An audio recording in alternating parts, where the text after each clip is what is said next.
Good morning, everybody. Thank you very much for joining us this morning. And if you're rewatching on YouTube, thank you very much for watching it at a later date. Today is 15th of September 2025, and we are hosting another Professional Care Workers Week, which is a week that the Care Workers Charity will host every year to celebrate all the great things that care workers do, that social care sector does, to talk out loud about how skilled, professional, and important care workers are, and to discuss some important topics for the future.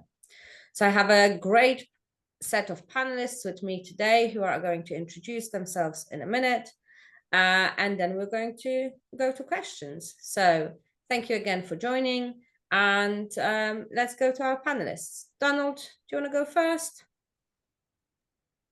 Hi, Carolina, and thank you very much for inviting me here. So I'm Donald McCaskill. I am the Chief Executive of a provider representative body, which represents providers in home care and care homes across the charitable, not-for-profit, voluntary and private sectors in Scotland.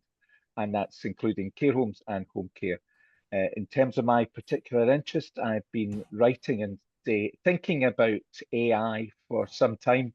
Started off really with putting some thoughts together in 2018. And my perspective is very much that I see real potential in the use of AI in terms of enabling people to have better control of their lives and their care and support. But I want to see AI much more practically rooted in ethical and human rights principles. And we might talk about those later on. Thanks, Carolina. Thanks a lot. Anthea? Hello, yeah, thank you very much for having me as well, and nice to meet everyone that's on the call. So I work for a company called Sensio. I'm the head of sales and marketing. So Sensio are a Norwegian tech company who have been going for about 10 years. So coming into this from probably a little bit of a slightly different angle to some of the team on the call. I get to work with tech every day of my life, and that includes a lot of AI.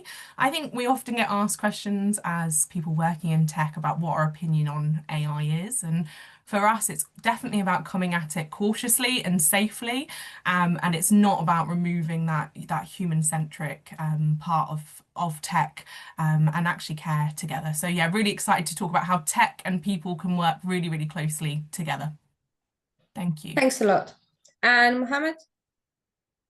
Hi everyone, my name is Mohammed Ahmed and I'm working as a senior carer in Ipswich. My background is related to business marketing, then business IT, and now I'm working as a care worker, senior carer in Ipswich. And thank you very much for giving me a chance to speak on behalf of care workers. And I think this is a great platform to discuss like how we can improve and what are the like negative points of tech in this industry. Thank you very much. Thanks a lot. And Green?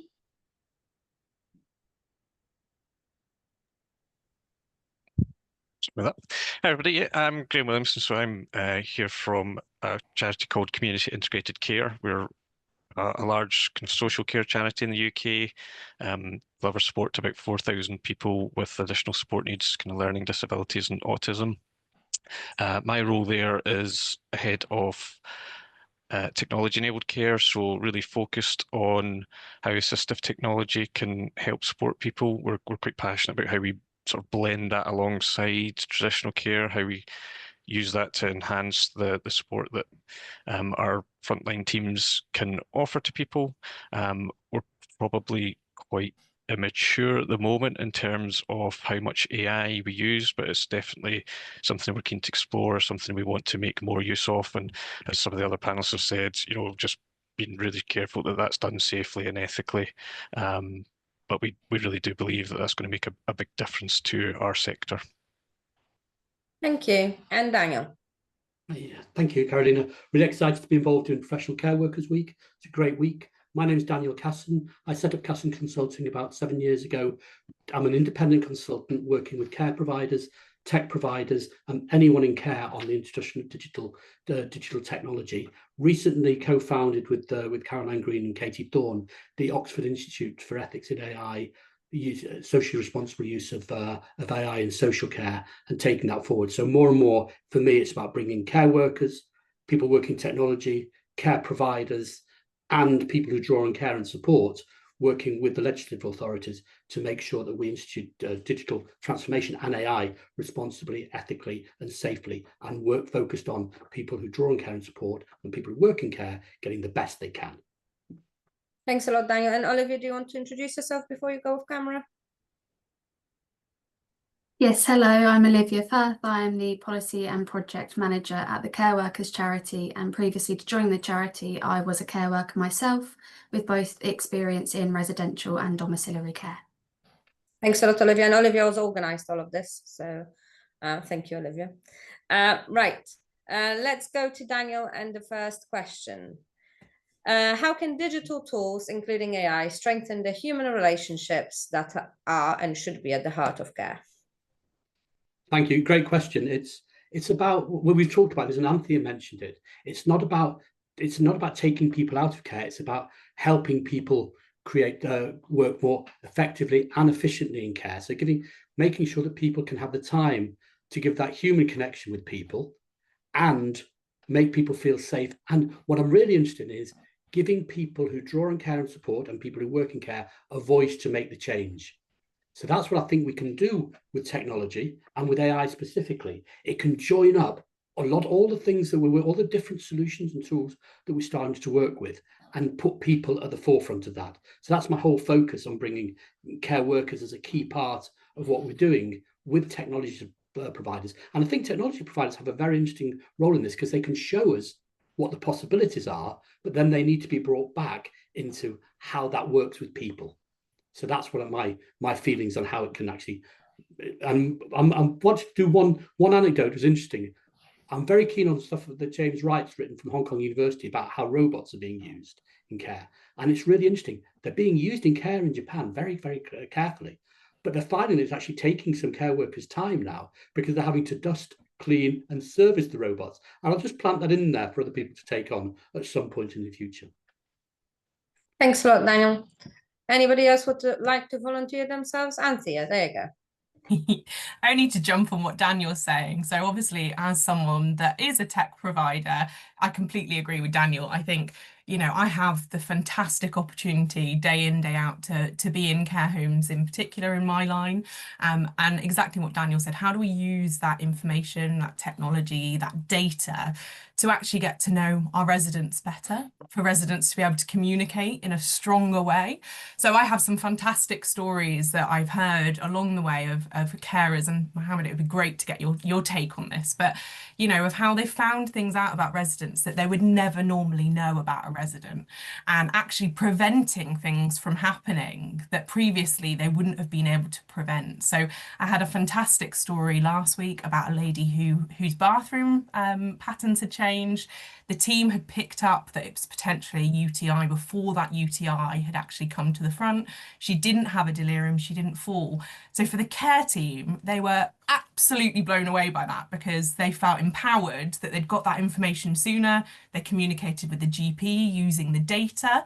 And actually, you know, Mohammed, I'd love your view, but for them, it was the fact that it wasn't just their opinion anymore. They were able to use the data and take that and say, the tech has shown us these changes. And then they were able to advise on that with the GP and the resident to communicate with the resident, you know, do you feel anything's changed? Whereas in a previous world, they wouldn't have had access to that data. It would have been what they had actually laid their eyes on. And then, you know, you've got lots of carers working in one home. It's actually then, have you all communicated that you've potentially seen more? Actually, you might not have seen that, whereas the tech did see everything. So yeah, I'm completely with Daniel. I think that empowerment of being able to learn more and actually involve residents in their care more is huge. Brilliant, thank you. Donald? Yeah, and just to agree with both what Anthea and Daniel have been saying there, that there is real potential about enhancing the quality of care and support, and also empowering the individual autonomy and control of the person who receives care and support. And I think we have got to accentuate the positive. What concerns me, and maybe we might go on to talk about this, is where potentially AI is used to replace human connection and to limit relationship. And that has and is happening, and I think we need to accept that. but at the same time not lose sight to the tremendous empowering of the individual that AI and tech in general, particularly home-based tech, can give. But we have to get that balance of positivity with risk assessment and concern right. And I don't think we're there yet in some of the actions of some of the partners and stakeholders in the sector across the UK at the moment. Thanks, Caroline.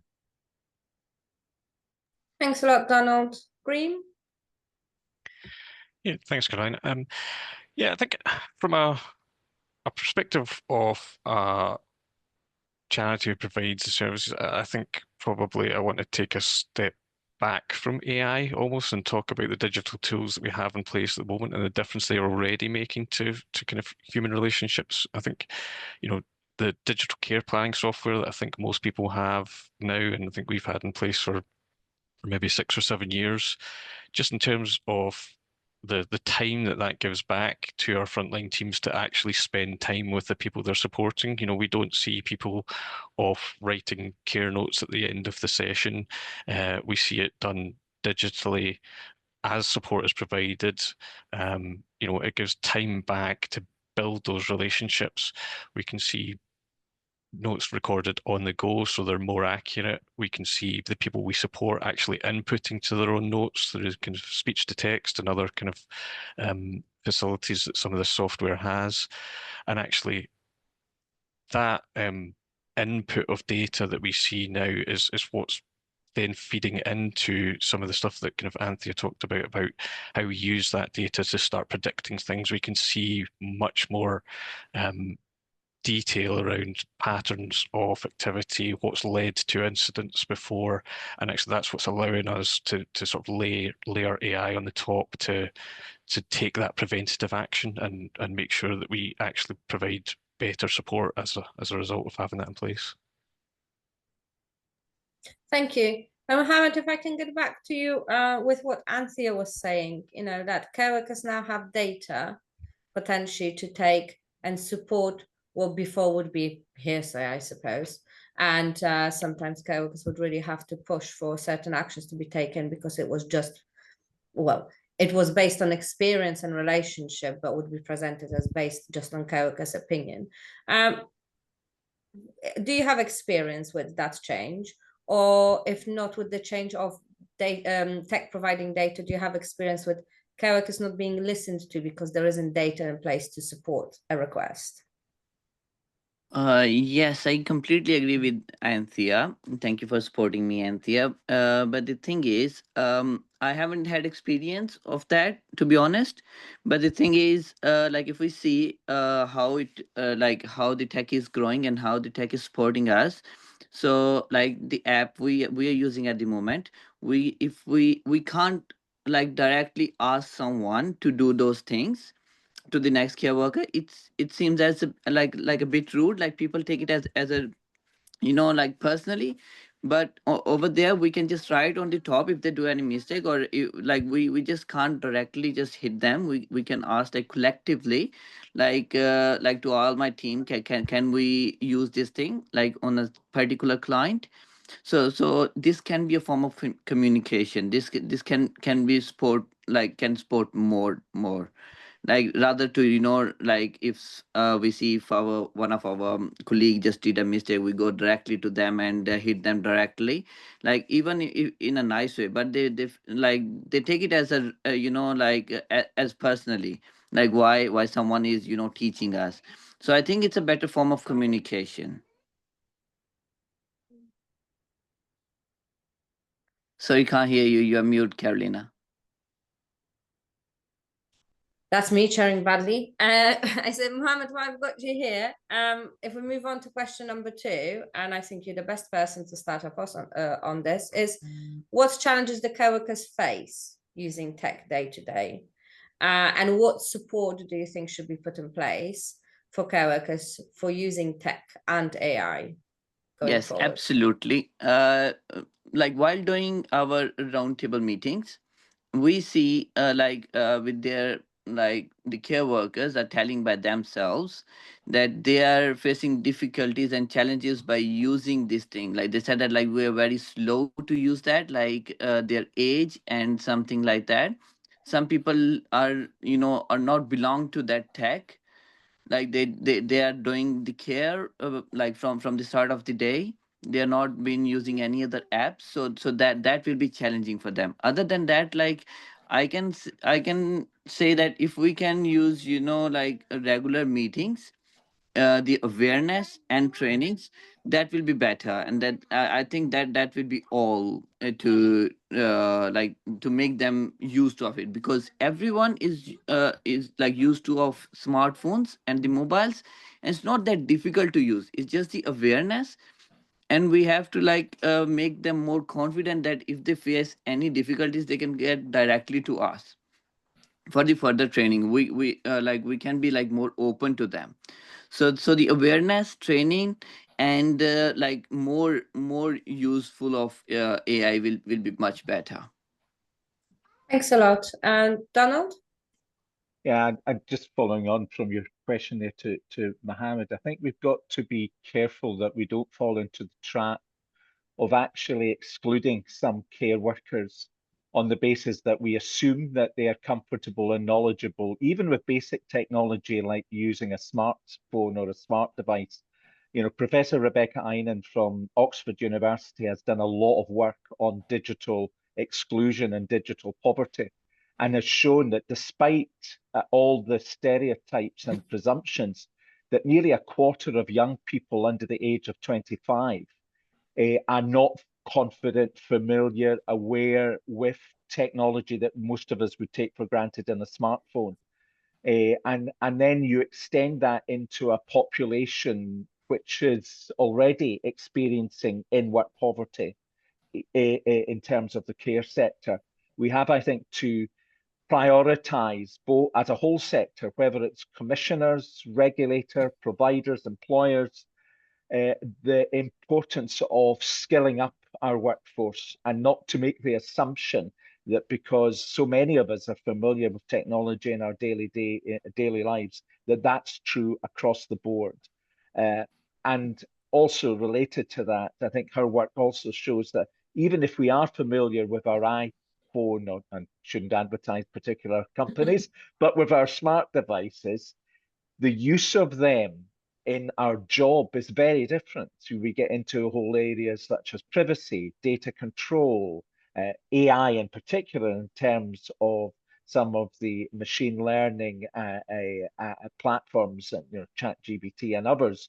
We might be familiar using that in our own personal life, but what does it mean to potentially use that open access device within a care setting? There's lots of questions, but at the heart of it, we need to resource our workforce. We need to skill and equip them and give them confidence, not just familiarity, but confidence in its use. Thanks. Thank you, Donald, and thank you for the stats that I was going to bring up later and around digital inclusion. We've just put an application for a grant around the devices for care workers, because those stats are actually quite shocking. I think people don't expect that to be what's happening. And another thing that care workers, apart from devices and learning, another thing that care workers bring up to us is data. Data costs money, data plans cost money. And some care workers are being asked to use their personal devices for work use, but it isn't being accounted for that uses data as well, that they have to pay for. So there are a lot of issues that what you've mentioned, but obviously we get that as well. And keep your fingers crossed for a grant application for devices for care workers. Right, Green? Yeah, thanks. I think really I'm just going to echo what Mohammed and Donald said there, because I think across the workforce, the sort of digital confidence varies to such a great degree. For every young support worker that's grown up with technology as part of their life and is used to using that, we have others that will feel overwhelmed by new systems, fearful of them, worried about the implications of them. And I think there's an onus on providers to make sure that teams are helped through that kind of process of digital becoming part of the service delivery model that they're going to be using. I think we have to provide the right level of support for them. We have to create things like peer champions and teams where, you know, those that are more familiar can really support and coach the ones that are less confident. And I think it's, you know, there's a real role for providers to play here in how we I've lost my words. I suppose how we get digital sort of devices and use out into services and how that's done kind of responsibly. Thank you. And I think with that responsibility of a provider, like you said, training plays a big part.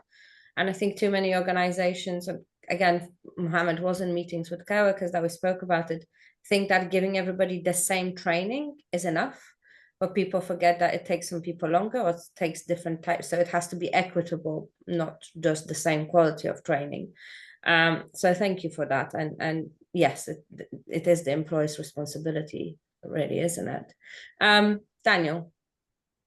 Thanks, Carolina. Just saying that for workers, actually, it shouldn't be underestimated that actually more use of technology like this can increase the pressure because on people. There's more pressure in a way because we have all the information, and I've seen this in the CQC reports where people said you had all the information and didn't act.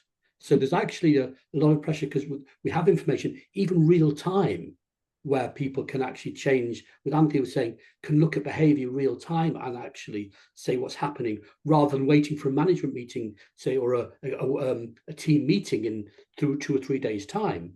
People can act now. So that's a very difficult one because this technology gives people the possibility to join all the dots of all the information about someone, but it's then how we come to conclusions quickly and efficiently. So there is potential pressure, which we have, and that's one of the pressures on care workers that we have to really support them with and say, and support, make it as easy as possible to reach those conclusions. Thanks a lot, Daniel. And well, Martin couldn't make it today, but I was actually thinking a meeting where Martin and I were together was that overwhelming level of data. Yeah, like you say, there's just so much of it. What of it do you look at? What of it do you act on? Because you can't possibly, in certain organizations that have so many pieces of software and AI working at the same time, act on everything all the time. And how do you prioritize? And who's actually reading that data? And so that's where the tech suppliers have got to come in and make as easy for people as possible. Yeah, exactly. Thank you, Daniel. Anthea? Yeah, I would agree with everything everyone said. And I actually was going to take some onus on being a tech provider. I think it's up to us to come in and actually, Graham, completely appreciate what you're saying from a provider point of view. I think, you know, that standard level of training is really important, but it's down to us. If we're a new tech company coming in, we should have really thorough training programs.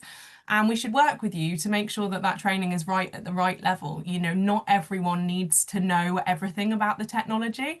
And I think what Daniel just said there hit the nail on the head, is that, you know, understanding who are those people who can be the champions in the home, understanding who in the home needs to know about certain parts of the reporting. And actually for us, you know, I think Donald mentioned it, but we often spend weeks in care homes, and it's about that hands-on training and knowing that 1 hour session where everyone's treated the same and gets the same information, that is not how we implement success through tech. And actually, I think that would probably be terrifying to anyone. And I work for a tech company, and if you gave me 1 hour to learn a whole new system that's supposed to benefit residents and my team, I'd be like, oh my gosh, I'm never going to take it on in an hour. So I think we as tech companies need to be more caring, and we need to remember we're in the care sector, and we need to remember why we're doing what we're doing, and make sure that that training is related to the right people and they get the right information and the support that they need. And Caroline, you mentioned, you know, for some people that might be a 5-minute session. They might be absolutely fine with it after 5 minutes. For other people, that might take a couple of weeks of us coming back and spending some one-on-one time. And we as tech companies need to be prepared to do that if we want it to be implemented in the right way. So yeah, I'm, you know, calling myself out on that, but actually we're really, really passionate about that, you know, you can't expect people to learn huge systems like this overnight. It's not possible, and it's not fair. Yeah. Thank you, Anthea. Donald, do you want to come back in? Yeah, and maybe just to spin it from a different direction, and that is that, people might be familiar with the Care Technologist project that we've been doing in Scotland for the last 5 years now. And that's rolling out to parts of England through our colleagues in the National Care Forum. And that's about very much attracting new people into the sector who have technological skills, but combine those with the job of care. So I'm personally convinced that the art of caring and supporting is changing. It's always changed, but it will change probably unrecognizably over the next decade and a half. And that will be driven by AI in particular, but technology and the use of other smart devices and robotics, etc. So we need our workforce who, at the moment, to be confident and skilled, but we also need to attract new people into the sector who have those skills in being able to be confident about making decisions over personal data, being confident in what smart devices optimize somebody's independence. Not everybody in the care sector at the moment has those skills. So this is a real potential to attract new people as well as build the capacity of colleagues already in the sector. And I would encourage you to, type in Care Technologists, and you can explore some of that story as it's happening across the UK. Thanks. Thanks a lot, Donald. And I'd like to move on to question number 3. But before that, I just want to flag that we have Q&A open, so you can post your questions. I see Daniel has already answered one. We also have a comment from Dan about the value of the sector that can be defined by financial return alone. So if any of the panelists, if you want to answer some questions, any of the people watching the session, if you want to post more questions, please do it there. I'll try my best to look into it every few minutes. Now, off to question 3, around risks of digital exclusion, on which, Donald, you've said a few things already. Is there anything else, Donald, that you would like to add to digital exclusion?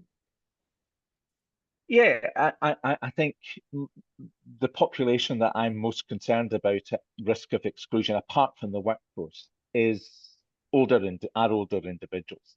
Now, I think in the medium to long term, aged tech is going to be much more accessible. And accessibility isn't just about the ability to have the technology present and the costs that are involved in that. It's about the usability of that technology. So we're talking about a population at risk of simplification. 70% of those over 70, 80% of those over 80 have a visual impairment. So expecting somebody to be able to utilize a device like an iPhone or a smartphone is really just not possible. Most people in a later age have issues of dexterity frailty and dexterity issues, either through arthritis or some other forms. So holding devices is not always possible. And lastly, in terms of hearing and the ability to hear commands, that again is limited by the fact that the older you get, the greater the risk of some form of hearing impairment.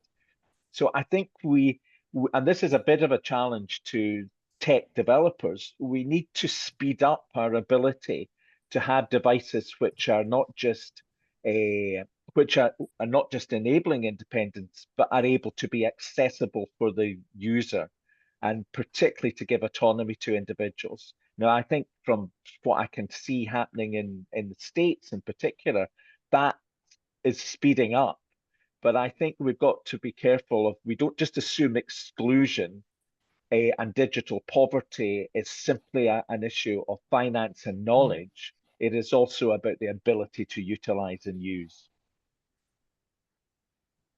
Thank you, Donald. Very helpful. Is there any of the other panelists wanting to come in on the question of digital exclusion? Green. Yeah, I'll just quickly come in because I think to an extent we've already seen some of the risks of digital inclusion, because through the pandemic, the world moved rapidly online in a way that hadn't happened before. And we supported a congregation of people that lacked either access through like devices or connectivity, like the skills and the confidence to access different services. So I think to an extent we've learned a lot of lessons from that period, and we are starting to see more accessible design, more thought about how these kind of solutions can be made to work for everyone.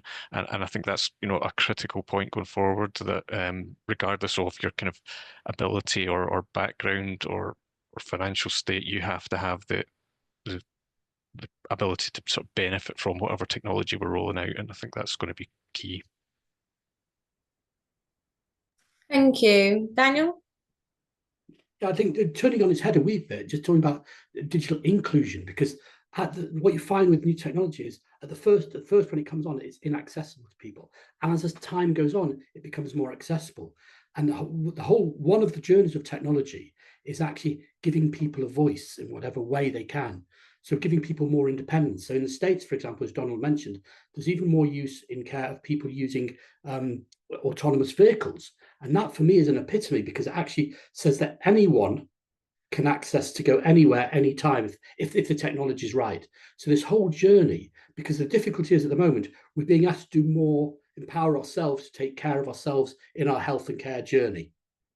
Now, we can do that to some extent, but we need to make it as easy as possible. And when I used to work at Jewish Care, one of the first things we learned was, if we make anywhere accessible to everybody, to you and me and anybody with accessibility issues, it's better for the whole community. And that's the possibility we have at the moment with technology. So taking on to help people empower themselves, but in a way which is easy. And there's a great program by Michael Rosen called Word of Mouth on, if people lose their voice, how they're excluded, and how we can include people now with some of the AI and technology we have is absolutely immense, to give people that voice. And that's one thing we can achieve. I know I'm aspirational, but that's where I get my enthusiasm from. Thanks a lot, Daniel, and I don't think there's anything wrong with being aspirational. That's great and a very interesting way to look at it. Now, moving on to ethical issues. Can you tell me, how can ethical issues like privacy, consent, and bias be managed in digital care? One other thing that I would throw into would also be liability. That's something that care workers mentioned to us in the roundtables that we held. It's like, who does the liability sit with if they're using certain things? Let's say ChatGPT, they're being told, oh, look up the Care Act in ChatGPT, rather than looking at companies' own policies, for example, and acting on that information. For example, where does the liability lie? So yes, consent, privacy, liability, bias. Where do you think we are with those things, especially in terms of AI, and what things need to be done to improve? Anthea? Yeah, I'm just going to talk about consent first. I feel like Daniel, I attended the University of Oxford conversations. I feel like there was a lot of good chat there around liability and things. So I won't take anything up there, but I think consent is a really interesting conversation, and something that, you know, Katie Thorne and I have spoken a lot about as well, Daniel, in terms of, you know, ensuring that those people who are using this tech in whatever form that is, whether that's, you know, the home, the care teams, residents, you know, do we spend the time making sure that everyone that's using it really understands what they're using in the first place? Do we know what we're actually consenting to?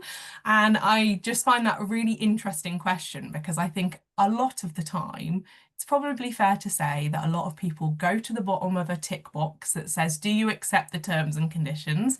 And we accept the terms and conditions. And I'm not going to say that everyone on this phone call does that, but a lot of people do, right? We don't read all of the T's and C's.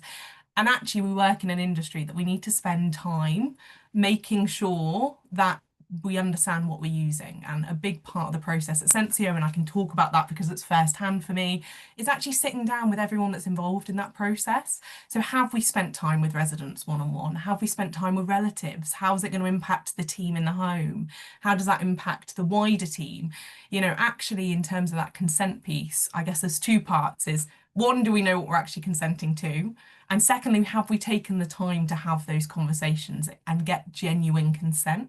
Because I think a lot of the time in tech nowadays, we just tick a box and that's kind of done. And it's really, really important that we bring to life in a way that everyone can interact with, and in kind of the exclusion conversation, that we're not excluding people by just having a form that you sign and that's it. How are we having those conversations in different ways? So something that I'm very passionate about is the consent side of this, and making sure that we spend quality time to give people the time and resources they need to help them understand it. So yeah, I think from my perspective on consent, it's really important that we have dedicated time set aside to talk through those things. Thank you. Donald? Thanks. I could not agree more with what's just been said by Anthea. And I want to commend Daniel, Katie, and Caroline for all the work that they've been doing through the Oxford work. And if anybody on the call hasn't seen that, I would Google it and go and see the many pieces of work that have been done. I was very honoured to play a part in that. But I'm not going to repeat what Anthea said about consent, because I think she's absolutely right.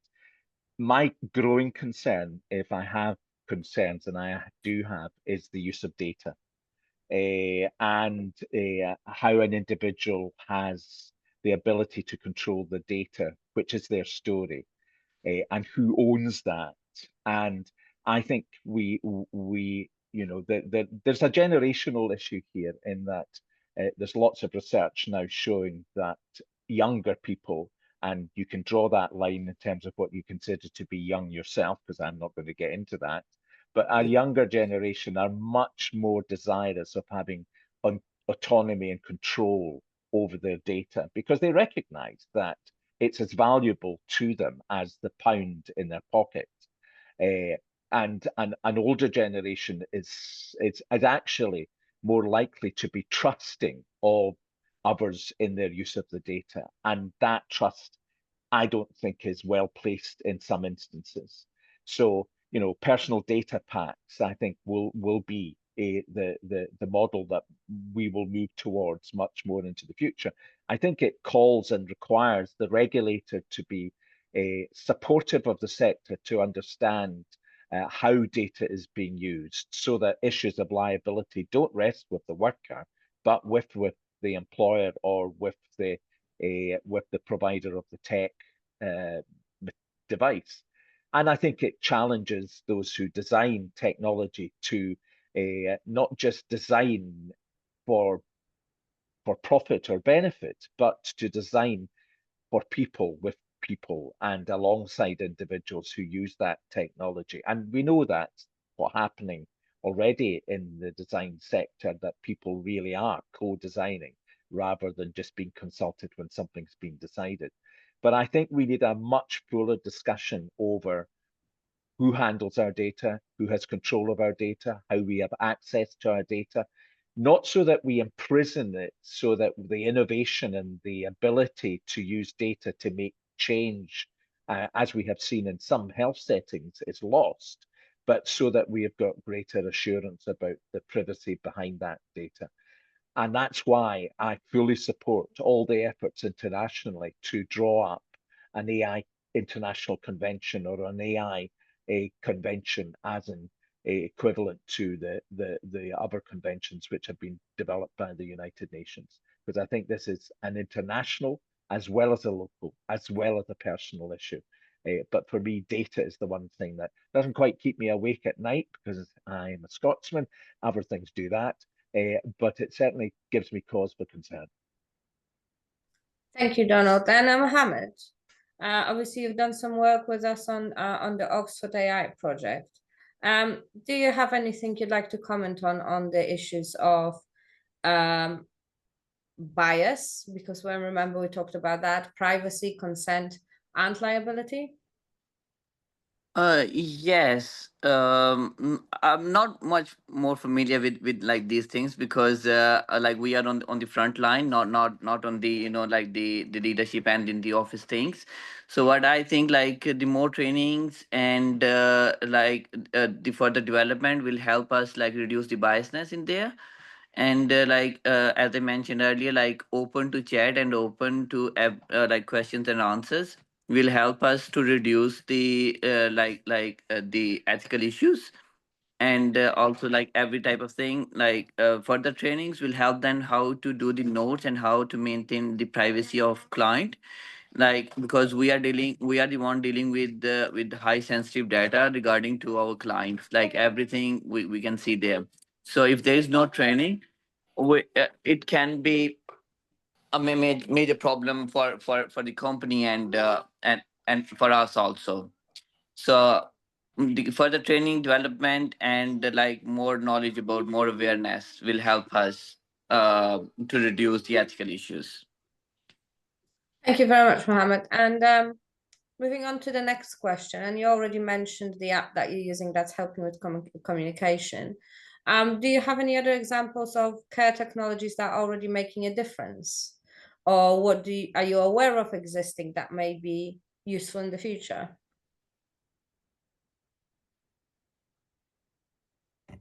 Hello? Sorry, are you with me? Yes, yes. Sorry, can you repeat again? Sorry. Yes, so you mentioned already the app that you're using at work that's helpful with communication. Yeah. Are there any other technologies that you're using or you're aware of that are helping or might be useful in the future? At the moment, like at the front line, we are not that much aware of those things. Like at the moment, what the technology is doing, I think is very useful. Like to take records of the medicine and regular supervision, like make it more useful of that. Like if we see a client is like not taking the medicine or whatever it is, like if there is no what I can say, if there is like no supervision on daily basis, it can be difficult for everyone. Like they are not taking regularly records. It can like the medicine are missing. It's not there's no communication. If there's no AI, there's no communication. AI make it like more easier for all of us. Okay. Yeah, for every one of us, like to like the office is like our office is taking like regularly checks on the health, and we are the one who are communicating directly with them. And this will make make it more easier. I don't think anything else like make it much easier for us at the moment. Okay, thank you very much. Right, anybody else on the usefulness of current care technologies and which ones are making a difference, and what do you think is worth watching next into the future, or you're excited about? Yeah, I'll go, Carolina. I'm just saying one of the great possibilities is rather than people being going from a care provider to an institution, a health institution, is actually data following the person and owning who owns the data. I own my data. I would expect people in care and care workers to own their own data. So what we're finding is some of this data can actually follow you and you can be in control of it. And I think that's a major step forward.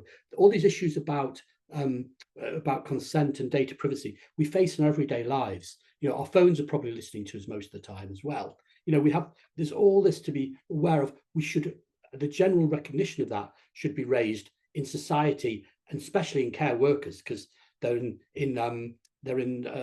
intimate situations with people, and a lot of the data can be heard and followed. So we need to up our game on that. But I'm really focusing on the potential for data following the person who draws on care and support, and also following the care workers. So, Carolina, it'd be really interesting to get your chat and Mohammed's opinion on how data following the person can make a care worker's life more. I don't know what I'm trying. A care worker's life better, basically. So, Mohammed, is interesting to come in there.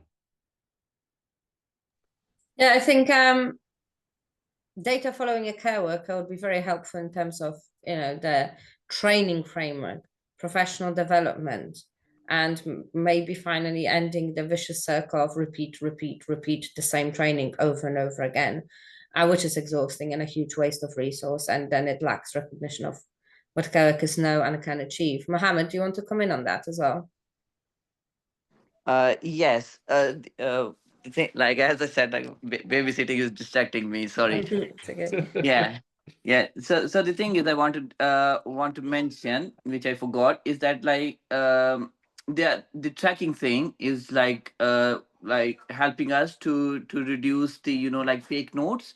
Like recently, we see in our organization that someone is just sitting outside, and they just do like didn't go to the client and just sign out outside, stay outside. And like the tracking thing help us raising the safeguard issue, and also protect us, like if someone said this particular person is not to the client, so we can protect no, this is like with us, it has been over there, the tracking thing, we can like protect us, or we can protect the client also.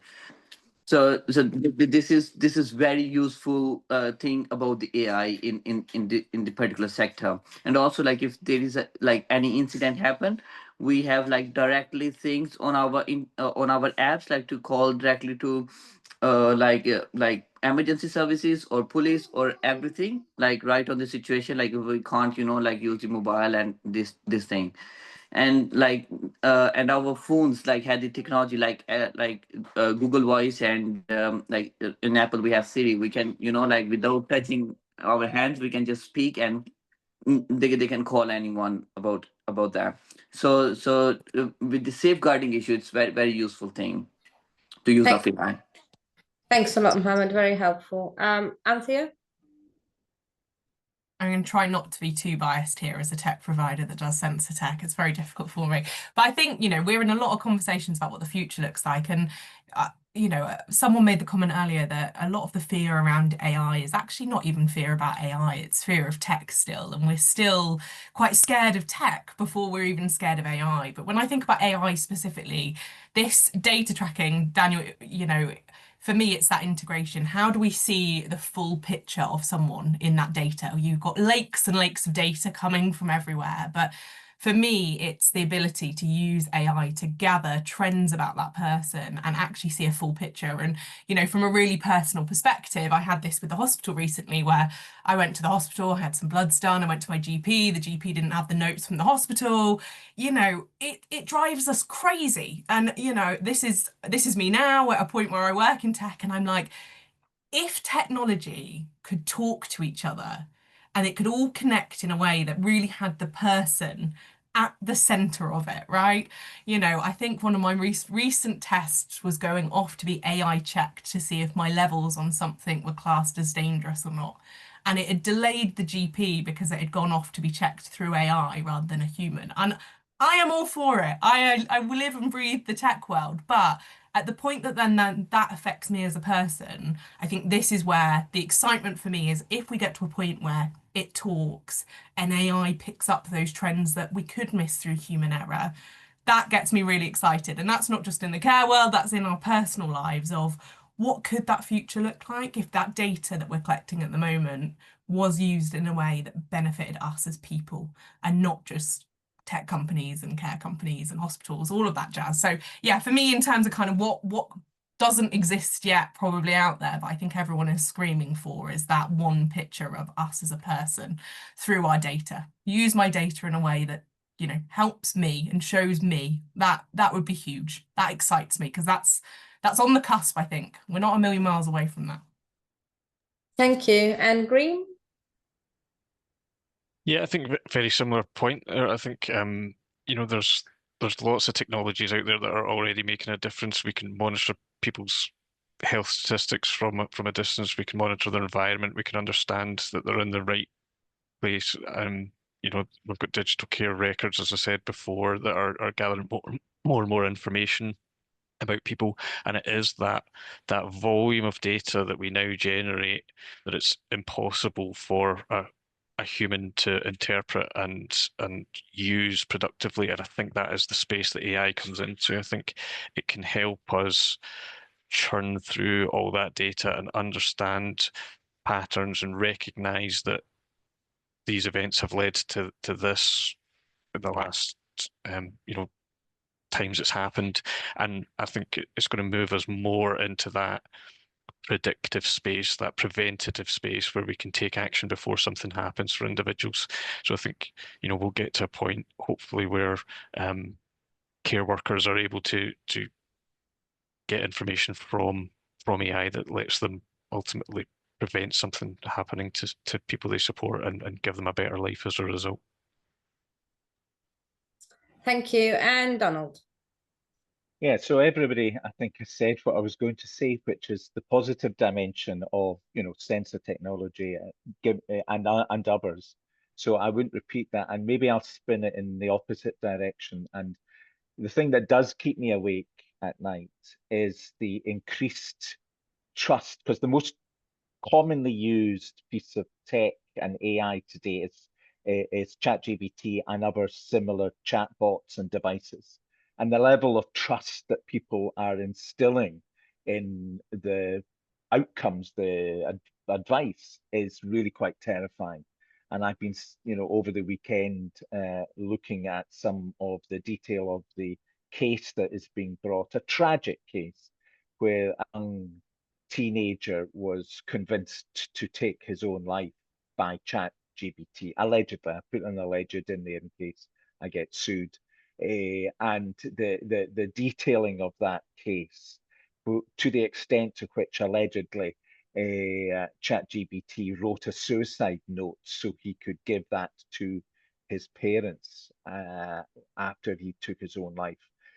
Now, I'm one of the National Commissioners for Bereavement in Scotland, and we are seeing a growing number of individuals using grief bots and in their grief and in their bereavement and loss. And those are two dimensions which really concern me.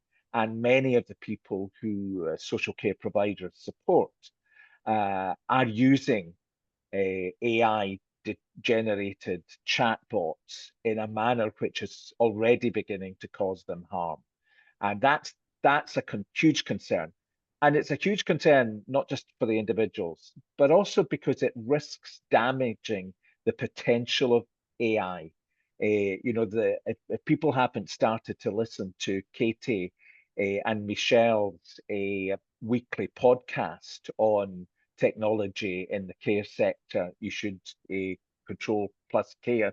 And they raised an issue in their last, which was the way in which the media is commenting negatively about the way in which care providers and social care commissioners are using AI. And what we don't want is for there to be a negative reaction against the positive use of tech and AI in care because of some of the really abusive negative uses.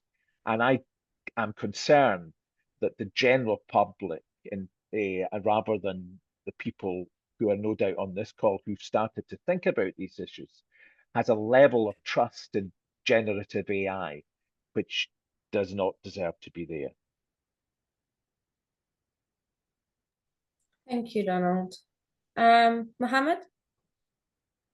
Yeah, I want to support Donald's statement. I completely agree with Donald's. We can see that these days we don't the use of AI is very advanced. Like if we have to do the notes, like previously 1 to 2 months ago, I don't think every one of us has the awareness how we can use computer to do the notes meeting notes for us, they can recognize the voices, how many voices are in the room, and they can just generate this script without missing any single point in front of you. And that's very useful thing about AI. And the other thing is with the AI, they can makes you more proactive, not reactive, more proactive, this more proactive approach. Like if we see someone had any issues around, they can just detect that single word and give you right in front of you that no, there is some problem in certain way, or certain client or certain person, so they can, act on that more efficiently. And they also like AI can also be like more dangerous, like if we don't have awareness how to use AI, like as Donald talk about ChatGPT. If we start like using the name, date of birth, and like information about this certain client to ask about the help, or take like give them our information, that can be like more like dangerous, like they hold a like big data, anyone can access it. So it either be like more useful, it can either be like more dangerous. So awareness, like as I mentioned, awareness is like more important in this thing. Thanks a lot, Mohammed. And Daniel, I'm going to go to you for final words. If you could share with us some more information about the Oxford project on ethical use of AI in social care. The Co-workers Charity, we've been involved in that, and it's a very important project, and some great work and outputs has come from it already. But yes, Daniel, to finish for today, if you could share some more information, please. Thank you very much, Carolina. Yes, the Oxford Institute for Ethics and AI, the Oxford Initiative for the Social Responsible Use of AI in Social Care, formed about a year ago now, gives parity of listening to care workers, care providers, technology companies, and people who draw on care and support, and says to each of those groups, you have a valid voice in this discussion of the ethical use of AI in social care. So the Oxford Institute, I'll send the details with you to send out to participants afterwards, Carolina. It says actually that we are going to be forming in the next month the Social Care AI Alliance, and we have guidance on there for people working with AI, which we're working on. We have guidance for tech. We want tech suppliers to sign up to a pledge of how they're ethically going to use AI in social care. And we want to bring people, as Donald said, in at the beginning, co-design, and I want Mohammed and your groups, Carolina, in there at the very inception of anything that's working in any tech provider that is working with AI as an inherent part of their tools. Because we've mentioned the use of large language models, the ChatGPT thing, which any worker can use, and they can be well orchestrated inside a closed system. And that's a very simple point that people should know, that you can use data, personal data, inside a closed system. And a lot of the companies that are working this are actually working to protect care providers. And that's what we're working towards. So I'll send you the details so you and Olivia can send them out afterwards, Carolina. But please do join the Oxford Initiative for the Socially Responsible Use of AI in Social Care, because it's a growing movement and being seen internationally as a way forward for people, to bring people together to get the right voices in the room. So within social care and within other communities, that they know that AI has to be developed responsibly together. And that's where the care workers are the heart of what we're doing, Carolina. So thank you for your support. Thank you very much, Daniel. And yes, we had a roundtable just for care workers as a separate event as well, with Caroline, with you, Daniel, Dan, Katie, and Oxford University, where care workers discussed and came up with guidance on AI from the care worker point of view. And obviously that's incredibly important. So thank you. I would like to say a huge thank you to all of our panelists today. Thank you very much for your time and expertise. I'd like to say another big thank you to everybody who's attended the session. Like I mentioned at the beginning, this will be edited, and this will go on our YouTube channel in the next few weeks as well. So once it does, we'll share that with you, and I appreciate if you could share it further. A very important topic to discuss, continue the conversation, and like Daniel said, join the Alliance on AI in social care as well. So thank you again to all the panelists, and have a lovely rest of the day, everybody. Thank you.